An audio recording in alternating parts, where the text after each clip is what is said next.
Hey guys, so today I'm going to be talking about the books that I'm currently reading. What I really wanted to do was to do a review of You by Caroline Kepnes. This is the book that I'm currently reading, but alas I have not finished it yet. It's right in the middle of exam time for me right now.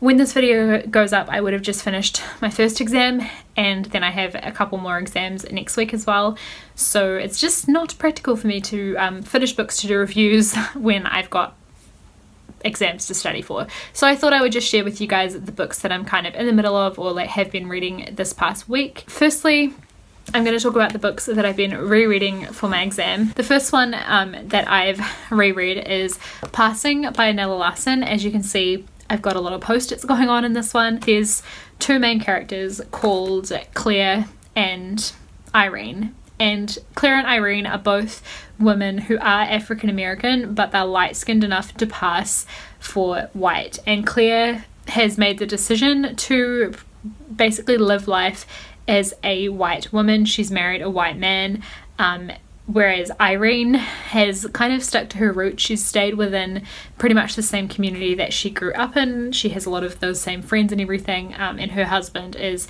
African American as well. So it kind of is about these two women coming together years after they've finished school and everything, and kind of their two worlds colliding a bit. It's set in the Harlem Renaissance, so during the 1920s in New York. The ending is extremely shocking, not what I expected, but yeah, I really enjoy it. And then the other one that I've been rereading lately for my other exam is The Art Lover by Carol Marceau. This one, I've just gone and highlighted the different chapter headings. I'm going to try and find a page for an example. So with this book, the chapters aren't like your regular chapters. They can be very short, like as they are on these pages, and a new chapter can start directly beneath the previous chapter. And then the different chapters also follow basically three different narratives, although there are other bits and pieces in here as well. So the blue is one particular narrative, and then the purple is one of the other narratives. So I've just highlighted the chapter headings so I know like which chunks belong to which story, because I found it very confusing when I first read this book. Honestly though, the more that I reread this book and study it, the more drawn in I am. So essentially the main plotline in this book is a woman called Carolyn, and her father has just passed away, but then she also finds out that one of her best friends has AIDS. It's during kind of the AIDS crisis in the 80s in New York City. It deals with that, and then she's also writing a book, so snippets from the book that she's writing are included in this as well. And that book is about a family who the husband leaves when they're on a summer holiday and kind of destroys like the perfect family that they thought they had. And then the third narrative that happens in the story is actually Carol, the author's own narrative. She inserts some kind of autobiographical stuff. There's all these different stories that come together, and then there's also random things in this book, like there's some star maps and different artworks and things like that, and it's just basically a collage of things. When I first read it I gave it 3 stars. I honestly think I would give this book 5 stars now easily. Like, it's amazing. The final book that I'm currently reading is You by Caroline Kepnes.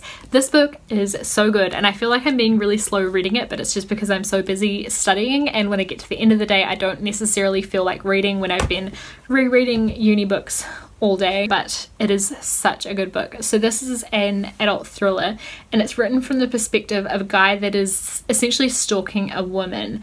He kind of gives off the impression that he's a murderer or something like that. You know there's something up with him. He's creepy, he's a stalker or something. He kind of by chance meets this woman and becomes obsessed with her and tries to find out everything he can about her, and then wants to basically maneuver himself into her life in a really creepy way, because she thinks that they're just meeting by accident and things, but he's actually planning the whole thing. I don't want to say too much else about the story. That's kind of just the general gist that you get from the beginning of it, but man, he takes things so far. And there are just moments in this book where he is just complaining about everyday stuff, like the customers he has to deal with in his bookshop because he works in a bookstore, or just like certain people he doesn't like, or frustrations that he has, and they're so relatable. And then you suddenly think, wow, I shouldn't be relating to this guy. But I just think the main character in this book, he is fascinating. Obviously, like, unlikable because he's a stalker and everything, but just one of the most interesting characters that I've ever read from before. And I think for a book like this, it's so unique as well, because so often these stories are told from the perspective of the person who's being stalked, which might give it more suspense because you wouldn't know that this guy's like bad and stuff because you're not seeing into his head. But having it written from his perspective as to like everything he's thinking and what his plans are, it's super creepy and I love it. I'm loving this book and I just can't wait to see, you know, what he does next. And I think it's interesting to read from that type of perspective as well, because he's quite, at times, you kind of take everything he says with a grain of salt because you know he's a psycho stalker dude and you know he's got issues. He has a very skewed perception of the world sometimes. Like sometimes he's very relatable and on point, but sometimes you're just like, dude, he just really doesn't have a grasp on reality. So I find that really interesting. Hopefully by the time this video goes up I would have finished it, but maybe not. So yeah, loving this one. So that's it for the books that I'm currently reading. If you want to keep up with what I'm reading all the time, if you want to go see if I've finished reading you can go friend me on Goodreads, and that way you can see what I'm reading all the time and I can see what you're reading as well, which is super fun. Thank you guys for watching this and I'll see you with another video in a couple days. Bye.